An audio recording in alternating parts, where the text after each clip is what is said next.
Hello from WKYT News. I'm Bill Bryant. We welcome you to Kentucky Newsmakers. Coming up on our program, the author of a new book about legendary Lexington businessman Garvis Kincaid. From humble beginnings, Kincaid built a business empire that included insurance, banking, broadcasting, and other interests. That's coming up later here on Kentucky Newsmakers. But first, a focus on education in the Commonwealth. Brigitte Blom is here from the Pritchard Committee for Academic Excellence.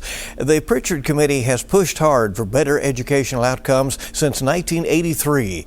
Brigitte Blom is well known statewide and beyond for her insights on education and championing learning for Kentucky kids. She even once served on a local school board and on the state school board as well.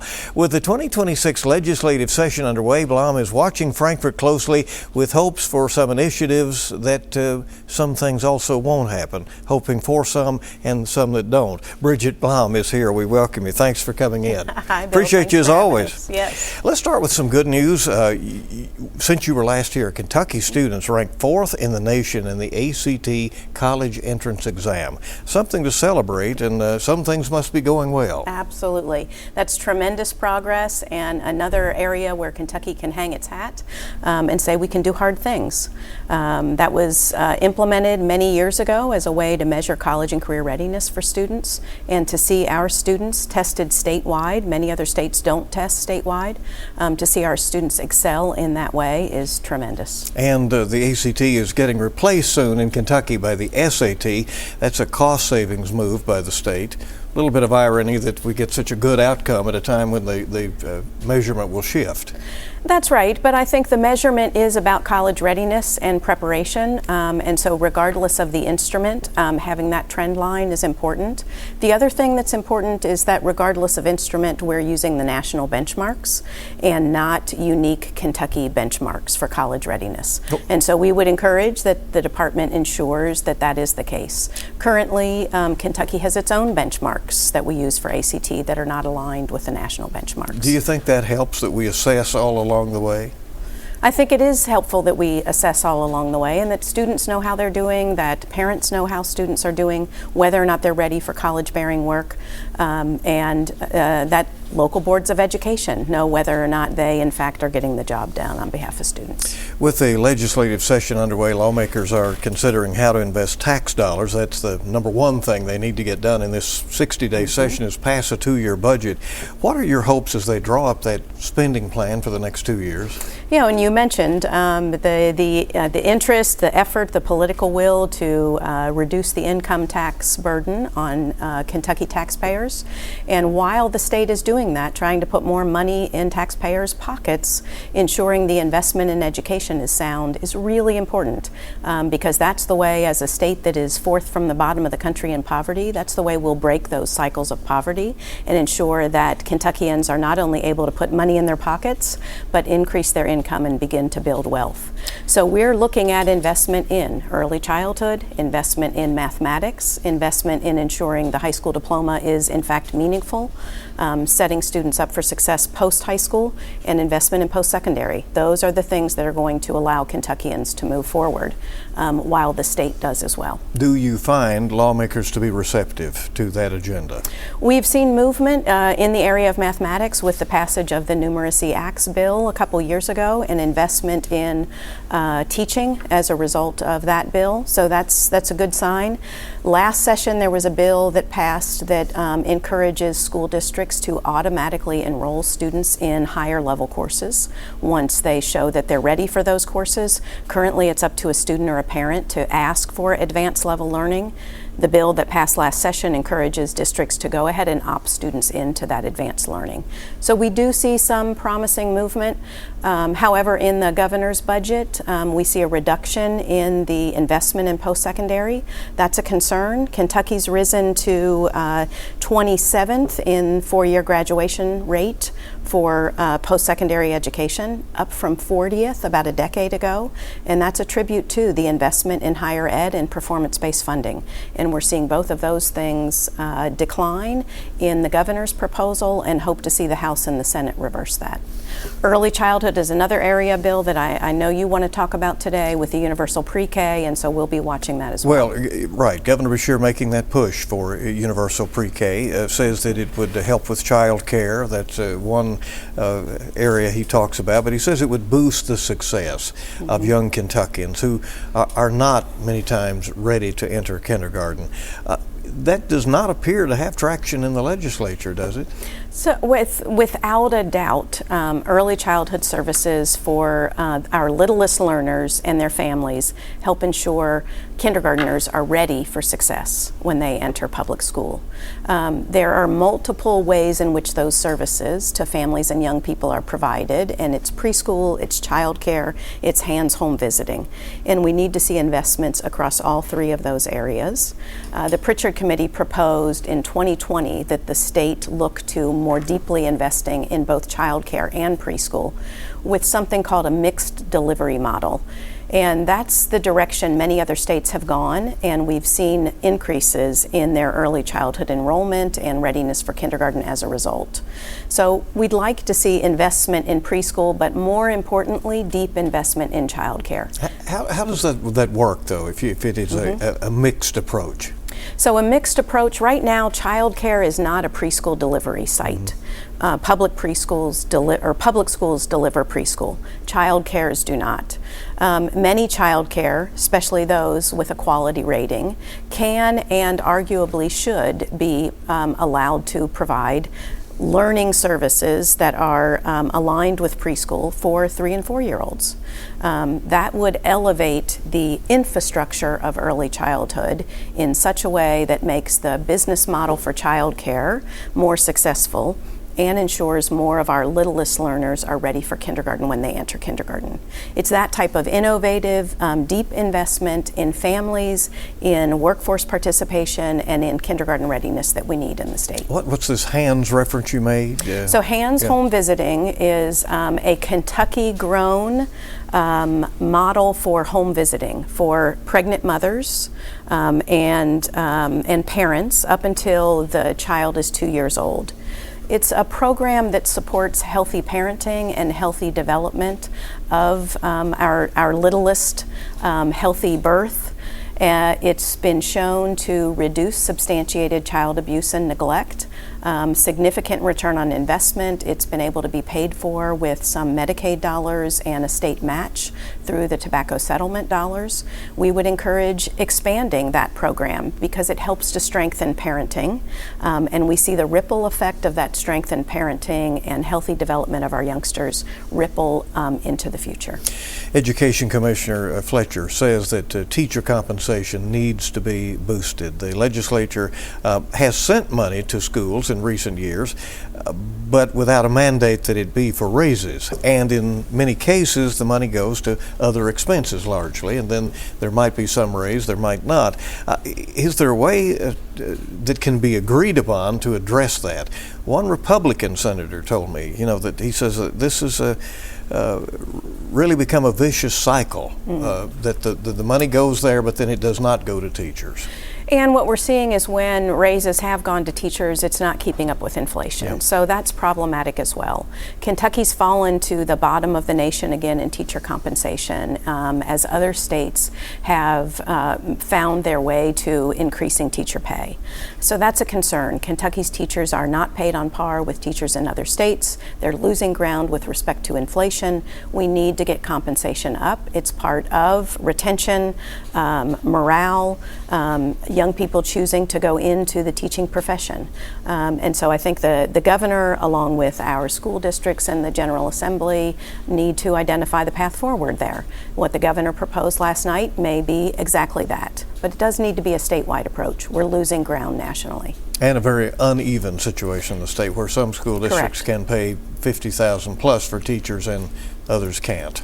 That's right, and we see that as, I think, in response to the erosion of adequate spending in education that then results in equity issues between rural and urban districts, high wealth and lower wealth districts, and these are some of the responses we see when that happens.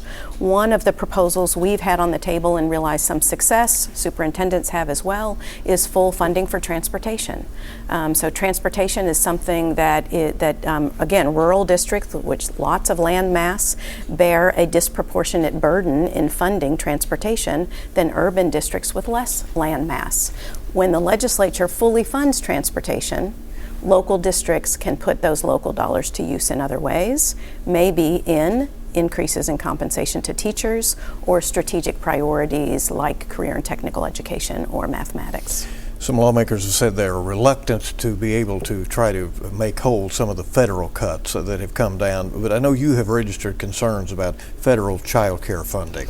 So the Trump administration announced, I believe, New Year's Day, that there was going to be an effort to freeze child care funding nationally as a result of pressure and concern in Minneapolis and California. We've not seen that come into effect in Kentucky and other states at this point, but the threat was there. And that's a big concern. If child care dollars stop flowing, you have small, primarily women-owned businesses who will have to shutter, and families will not have access to care necessary for them to stay attached to the workforce. Some anti-DEI legislation is filed in the legislature. Senate Bill 26 would ban DEI in K through 12 public schools. Supporters say DEI actually promotes discrimination. Will you be watching that legislation as it moves along in Frankfort? We will certainly be watching that legislation through the lens of ensuring that each and every one of our learners in Kentucky's public schools have an appropriate learning environment for them, and that we are clearly and laser focused on improving education outcomes for each and every student and of all backgrounds, socioeconomic, race, and ethnic, ensuring that we as a state move forward with the talent we have here. We also know that some lawmakers are frustrated by the financial challenges of the state's two largest school districts, Jefferson and Fayette. They want to make some rules, apparently, about spending and expenses. Are you watching that as those districts, in fact, do face tremendous financial issues right now? We are watching that. Again, back to the transportation piece, there are things that the state legislature can pick up and fund and have in recent years. Full funding for kindergarten has been one. Full funding for transportation is another, that then free up local resources for local districts like Fayette and Louisville and their school boards to make decisions about funding. But I think a really important issue here is ensuring that we're focusing on whether or not we're improving education outcomes in each and every school district across our state and statewide. When we've looked nationally at large urban districts who are outperforming other large urban districts and are actually realizing improved student outcomes, there's something that stands out, and that's the existence of a clearly articulated strategic plan for improving those outcomes. And so we would urge the legislature and leaders in each of those districts and districts across the state to move forward with such a clearly articulated plan to move student outcomes and to evaluate progress on that plan regularly so that they can communicate to taxpayers what they're doing to improve, the improvement they're seeing, for the renewed confidence and return on investment for those dollars. So you would not necessarily oppose some kind of measure that would create some framework of rules for the districts? No, we certainly would not oppose some framework of rules. So investment in education and the confidence in that investment is important. We need to not lose sight, though, that that investment is intended to improve education outcomes. And where we see that happening, that needs to be the frontline argument and the top headline in everything we're talking about. Rules that don't create space for those outcomes to improve would be problematic. I have less than a minute left. The Pritchard Committee recently called for more meaningful high school diplomas. We're now in the top 5 among states in graduation rates. That is good. But you say that that diploma needs to represent more. It does. It needs to, a young person needs to know that that diploma is setting themselves up for success. Parents need to know that that diploma is evidence of readiness for success. And businesses who will employ post-secondary institutions, who will accept those students post-high school, all need to know that that diploma is evidence of readiness for post-high school success. And right now, we would argue in many school districts across the state, it's not. that. Our math outcomes, 8th grade math, we sit at 32nd in the nation currently. So that's an area that we need to improve, and we're not seeing that readiness post-high school and in post-secondary if we draw the line from mathematics. We're seeing enrollment decline. We're, I think, 46th in the nation in post-secondary enrollment. So our young people are not enrolling. They don't have the durable skills that are necessary for success transferably, no matter what the economy on the horizon looks like. Brigitte Blom with the Pritchard Committee, thanks for coming. We appreciate it. We'll be back. We'll hear about Garvis Kincaid's legacy in Lexington in a moment.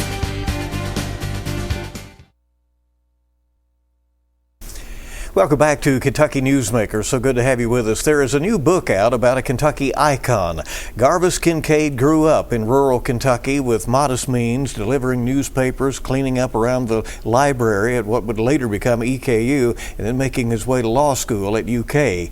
But he would go on to build an enormous business empire that came to include insurance, banking, broadcasting, an amusement park, and many other ventures. Garvis Kincaid died in 1975, but he left his mark on Lexington and much of Kentucky.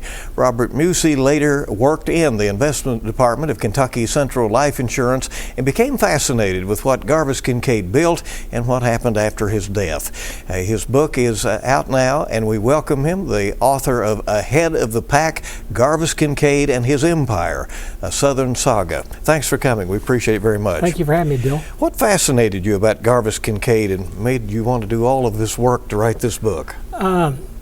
The short version of it is I grew up with knowing about the Kincaid Empire from a relative that Garvis had hired, so that got me started just being interested in him.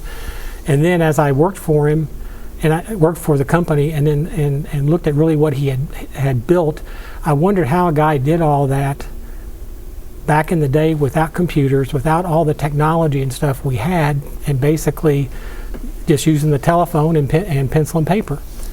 And where did he go from to in terms of finances?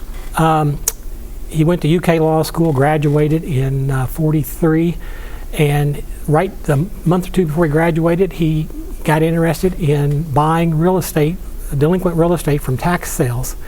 And so he had some money, he didn't have enough, so he borrowed $1,500, and his dad co-signed for it, and he bought some real estate, turned around and sold it in a week or two, made some money. Then he did it again, and within a month he'd made $2,700. And that just, he was hooked from then on. He just said, he said, where has this been all my life? And he started doing that. He did that through 1940. Then he got married in 1940 to Nell Wilson, his wife Nell Kincaid, and they became a heck of a partnership. They were doing this all together, and all of a sudden his efforts to buy and sell real estate was on steroids, and it was just growing like crazy. So within 10 years, he was if he wasn't worth $1 million, he was worth close to $1 million. And then that kept compounding, right? You refer to old Lexington money and that Kincaid was new Lexington money in those days. How did he work to try to distinguish himself to the public and stand out, which apparently was important to him? He always felt bad about not being accepted. He would say he didn't know why, because he gave a lot of money back to the community. Started early with creating foundations and giving out scholarships money and all kinds of money. And I think that's really what he tried to do to really be more involved and be accepted. There was one little diversion in the 60s he did that nobody I've spoken with knew anything about, and they said it doesn't sound like him, but he did it. Was he bought a horse farm, a thoroughbred horse farm, and for 3 years was in the racing business. But by the time he finished 3 years, you can see he was no longer interested in it. But I think the reason he did that was he thought that might maybe help him be a little bit more part of the community. You called him iconic and visionary and ahead of his time. It seems to play out that people who worked for Kincaid were handsomely rewarded, but were expected to be driven and work hard. If you worked for him, you paid a price, and the price was not only being on call 24 hours a day, because he may call you at 3 o'clock in the morning, He typically knew about problems that were happening before you reported to him. I heard that over and over again. He paid people well, as you say, but the toll on their personal life, everybody told me, was just horrendous, because you never knew when you were going to get a call. He enjoyed work and expected others to. That's exactly right. That's what it sounds like. Garvis Kincaid's picture still hangs in our lobby here at WKYT. How proud was he of the broadcasting properties that also included WVLK radio in those days? And a bunch of other radio stations. Yes. He was very happy and wanted the broadcasting. He tried to get the broadcasting entities well before we actually started acquiring them. He applied for licenses and stuff, and things just happened slower back in those days. But he viewed broadcasting as a way to communicate to his customers and tell people that he had all these services. He had the best services and at the best reasonable prices, and that was his hook for people. And he knew that, like, the news was very important to him, and he would get the paper. And he would watch 3 televisions in his office or at home, and if he saw one news station was covering something that he thought was important, that, say, WKYT wasn't calling, he would be on the phone to whoever was in charge that evening and say, "Why aren't we covering this?" And no, the news and making sure we were the number one in everything we did was very important to him, whether it was whatever business it was. You talked to a lot of people for this book, and there were just so many stories, which is really what the book ends up being, a collection of a lot of stories. Yeah, it's a history. You get the history, but you also get stories that bring it all together, so you can see who the man really was, and see how the people who were in his orbit, how their lives changed. He wanted urban renewal projects in downtown Lexington, wanted to build what became Kincaid Tower eventually after his death, where he can consolidate a lot of his businesses. But there was resistance to some of what he wanted. Correct. The council and of course we didn't have a merged government for a long period of time, so it was a different kind of government back then. They moved slowly. You had a lot of decaying properties downtown. He saw that, and in the 60s he actually talked about that Lexington needed a citadel type building downtown. He was one of the first people to talk about what we call something like Rupp Arena in the convention center today, but he said we need a gathering place for people to come. And so this lingered on. He was a very impatient man. They weren't listening to him, and he tried different methods of trying to get them to do something. And finally, in the 70s, I think 74, he had a news story done, a 2-day news story about Rupp Arena was going to be a jewel in a pigsty. And that created just so much conversation about downtown Lexington that it didn't take long for people to start saying, well, we do need to do something. In other words, build this large, beautiful arena and then it'd be surrounded by issues. Yes. Yeah. Kincaid died in 1975 at 63. He'd suffered previous heart attacks, so he had an estate plan in place. We'll let readers find out for themselves how things sort of unraveled over the years, but it probably did not go the way he had envisioned. No. He picked 6 people, all men, to be on his committee to run it. 3 were always active at a time, and then there were 3 alternates. And the thing that he never planned on was arrogance and greed coming into play, where people, you may have one person or 2 people think they were smarter than he was, and they tried to do far more than what they were really able to do. What was his special sauce? When I started working on this book, I really wanted to know what his business strategy was. And what I ended up finding out was that Mr. Kincaid was an opportunistic investor. He basically had the resources to do whatever he wanted to do when something approached him. That doesn't mean he wasn't interested in broadcasting or banking or something beforehand, but he didn't pull the trigger until somebody was literally there doing something with him. And so that was part of his special sauce. The other thing was he was well known, and in the book people can read that his philosophy was he could talk to 100 people a day, and maybe only 1 or 2 people would have something he's interested in. But if he didn't talk to that 100 people, how would he know he wasn't missing those 2 people that he really was interested in?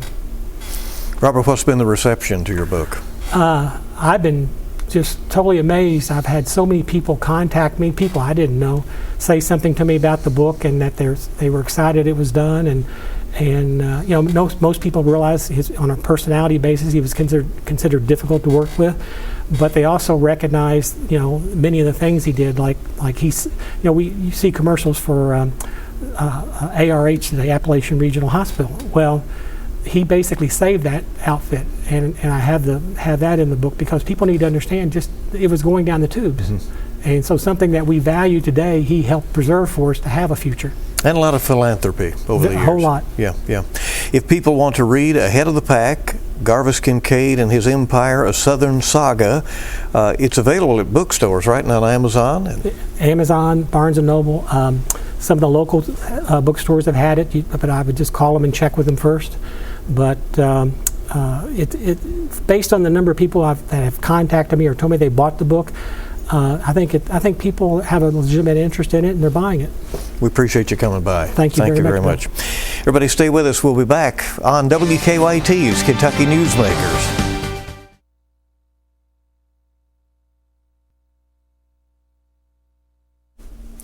And before we go, remember that our Kentucky Newsmakers interviews are always available on demand on our website, WKYT.com, and on our WKYT News app. That is Kentucky Newsmakers. You make it a good week ahead.